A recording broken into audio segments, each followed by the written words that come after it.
Thank you. Thank you so much. Thank you. Thank you, everybody. Please have a seat. Have a seat. Thank you. Well, today I am proud to sign 2 bills into law. Love signing bills. One will support jobs, strengthening our national infrastructure. The other honors military heroes from our history. Though they accomplish 2 very different things, these bills do what we want all our laws to do, and that's serve the American people by honoring our past and building a stronger future. Now, the first bill I'll sign today is the Water Resources Reform and Development Act, also known as WRRDA, which will put Americans to work modernizing our water infrastructure and restoring some of our most vital ecosystems. During my State of the Union address, I asked Congress to pass this bill by the summer, and I congratulate this outstanding crew for getting it done. Bipartisan negotiators.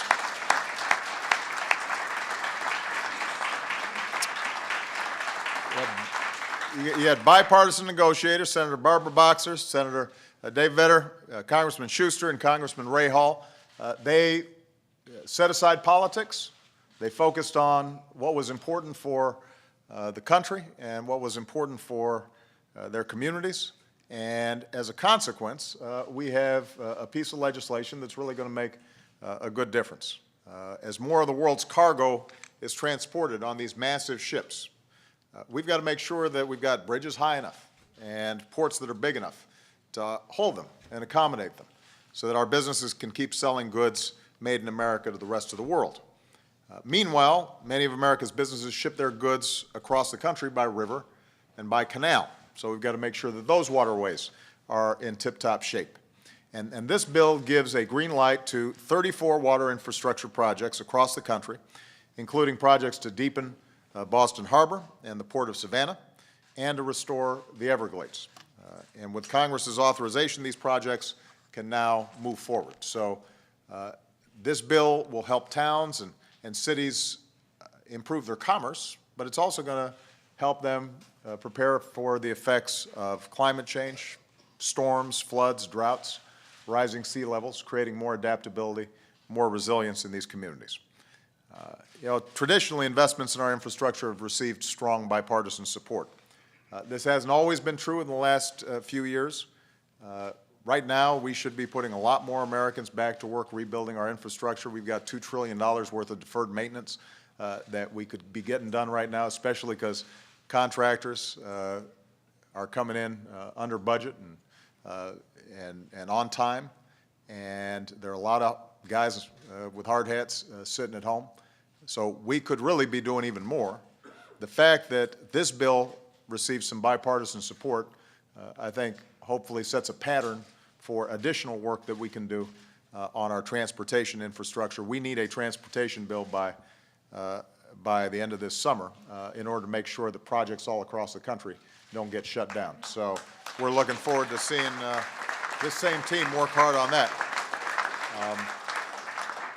I just want to be clear. If Congress fails to act, then federal funding for transportation projects runs out by the end of the summer. That means more than 100,000 active projects, nearly 700,000 jobs would be at risk. Fortunately, we've got some leaders here who I think can work with us to make sure that doesn't happen. And the good news, last point I want to make about infrastructure. World-class infrastructure is one of the reasons that America became a global superpower in the first place. And the good thing about infrastructure projects is they can't be outsourced. American workers have to do the job right here in America. And American companies, it has huge ripple effects. You need steel, you need concrete, you need engineers, you need architects. You've got folks who have PhDs, and you got folks who got high school diplomas who can all benefit from the kinds of infrastructure projects that we put together. So this should be really a high priority. Now, for the second bill, shortly after Puerto Rico became part of the United States in 1898, a regiment of Puerto Rican soldiers was formed, and they served our nation bravely ever since. In World War I, they defended the homeland and patrolled the Panama Canal Zone. In World War II, they fought in Europe. In Korea, they fought in mud and snow. They are the 65th Infantry Regime, U.S. Army. They are also known as the Borinqueniers. I got to get this right. Borinqueniers? See? I practiced before I came out. They are from the Taino name for Puerto Rico. And segregation set them apart from their fellow soldiers, but their courage made them legendary. They earned thousands of medals for their service in Korea. Today, we're going to add to those accolades by awarding these soldiers one of the country's highest civilian honors, the Congressional Gold Medal. One of them, I'm sure, would be very proud to see his son James end up in the White House someday. James Albino has been serving in my administration since 2009, both here in the White House and at the Department of Homeland Security. I know this is a proud day for his family. I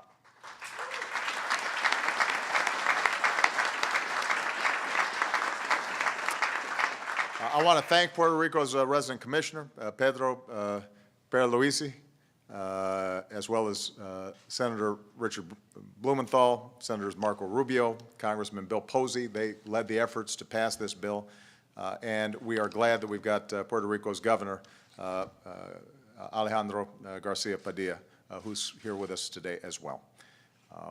Only a handful of military units have ever received this award, and only one other Hispanic American has received this award, Roberto Clemente. That's pretty good company. So this is a proud day for the Borinqueniers and their families. It's a proud day for all those whose lives they saved and whose freedom they defended. It's a proud day for all Americans, especially Hispanic Americans who've made extraordinary contributions to our country, many through their military service. So on behalf of the American people, we want to thank all the Borinqueniers and for their extraordinary service. You've earned a hallowed place in our history.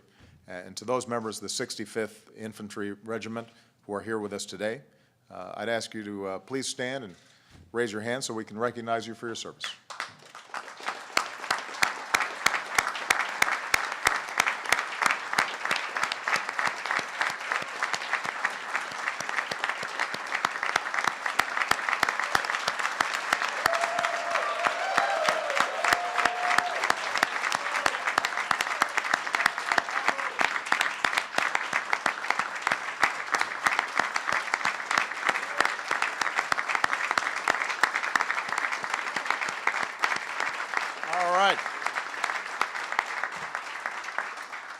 Okay, so I'm going to sign these bills. We're going to do the WRRDA first.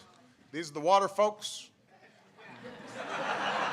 then we're going to get the we're going to get our infantry up here. All right, there you go.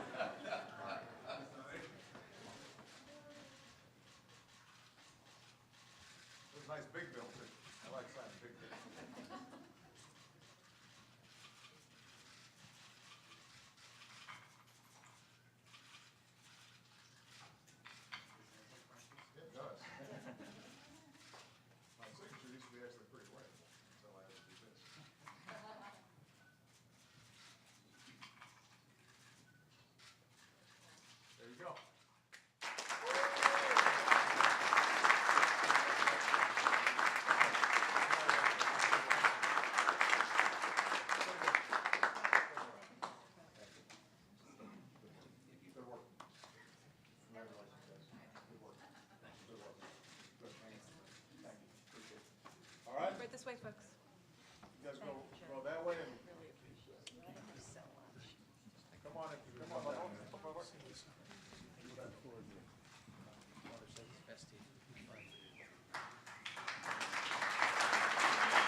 Thank you.